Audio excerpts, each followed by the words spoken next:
Being a single parent is just one parent in a home and raising however many children you have. I felt okay, but I had no choice because she would be a young mother. And I know she was going to have a hard time being a single parent by herself. Well, she was young, so a lot of things she didn't know, so she needed a lot of help. It sucked because she was around, but she was young, but you still have to mention. I was scared. I was young still. Everything was just moving too fast. Like, I grew up too fast.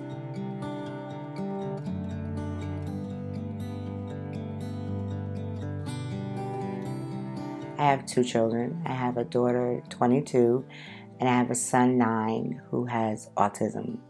Every day is something new. It's very challenging, but as a single parent, it can be overwhelming sometimes.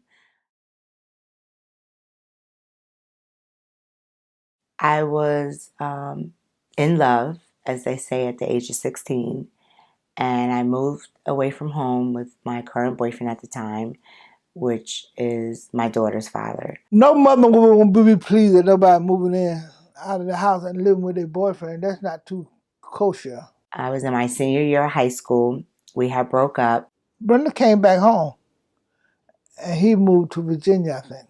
And I found out I was pregnant. I ended up moving back home with my mom and dad, and they said that they would help me raise my daughter. We felt okay. What could we do about it? Nothing. The baby was here now. I had her a month early. She wasn't due until December 14th. So due to complications, I had a fever, and it just happened that quick. Like, I wasn't prepared. I figured I had time to get things together and prepare myself. But at that moment, I was scared. It just happened, and she was here. There was 8 of us in the household, so it was very, very overwhelming.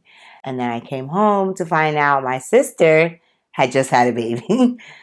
So there was basically almost 3 very little ones from like almost 9 months to newborns in the house. So it was a lot of us. It was challenging, like I said, but we all pulled through. It was basically working together as a family.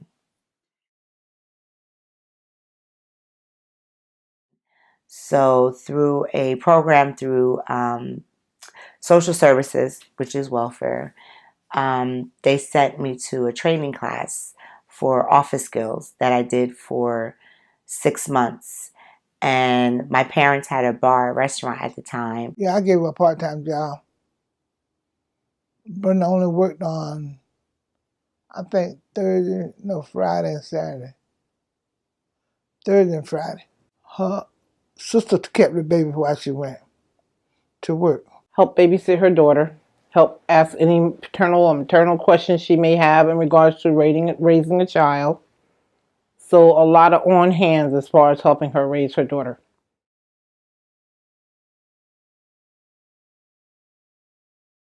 My first job was at Caldors, which I worked prior to finding out I was pregnant with Desiree. And my position had ended. So I got a job at Ernst & Young in Island, and I was there for 5 years almost until, my position ended there as well. And at that time, Desiree was, old enough to start school. Unfortunately, after I was let go from my job, I was in a car accident. So that hindered me for 2 years because I had shoulder surgery. So I couldn't do the things that I had to do.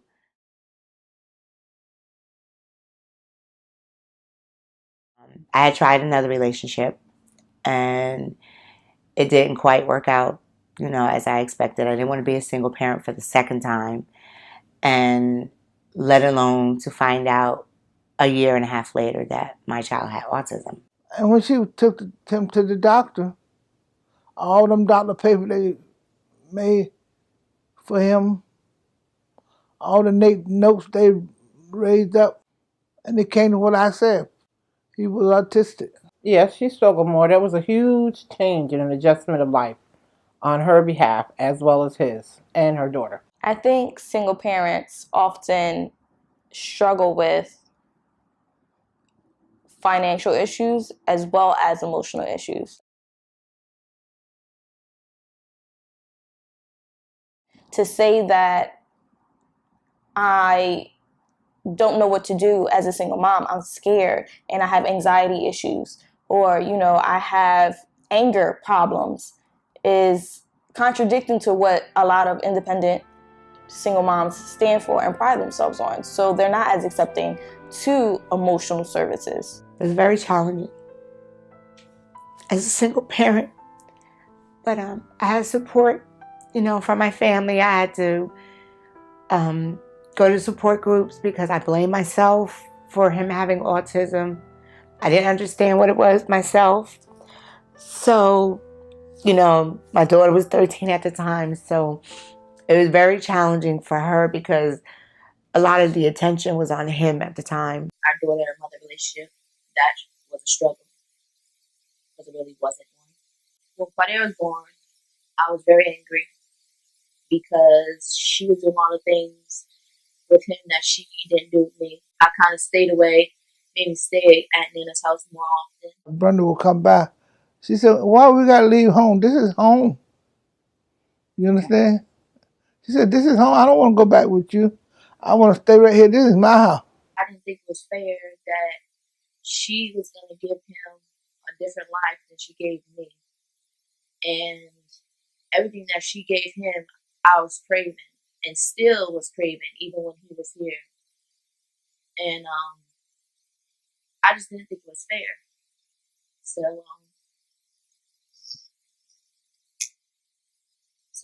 yeah.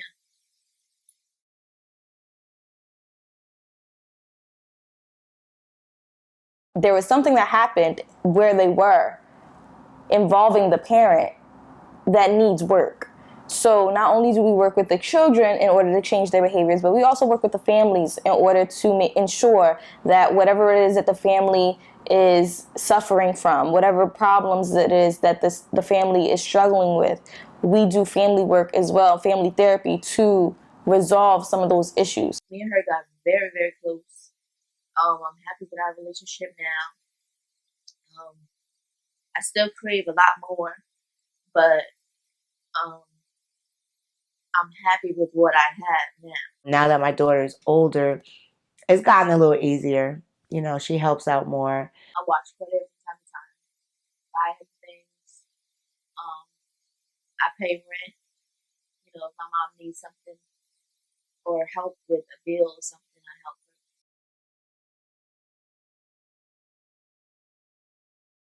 I didn't think I would be working in a daycare now at my age, but my son has taught me patience.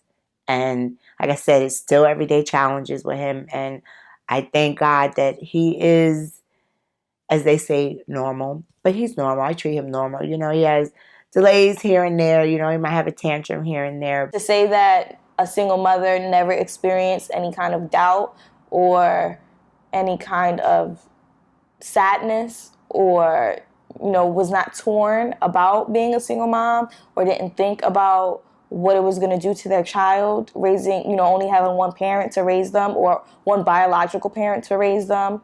I think those kinds of things, those kinds of thoughts go through every mother's head. But I just moved forward because of what was instilled in me as growing up. Now I would describe her as strong, meaning that she had to deal with my brother and him being autistic, and then, having to deal with me and me craving for her. And I just think she's very strong, very strong. That just made me stronger, being that I raised my daughter, 22 years. She's 22 years old. I did it by myself. My son is 9, still doing it by myself. She turned out to be a pretty good mother. And today she still have her kids. She didn't give them up like her mother did her. Which I was very proud of her. It's a lot more single mothers out here now than there was when I had my children. And they're young.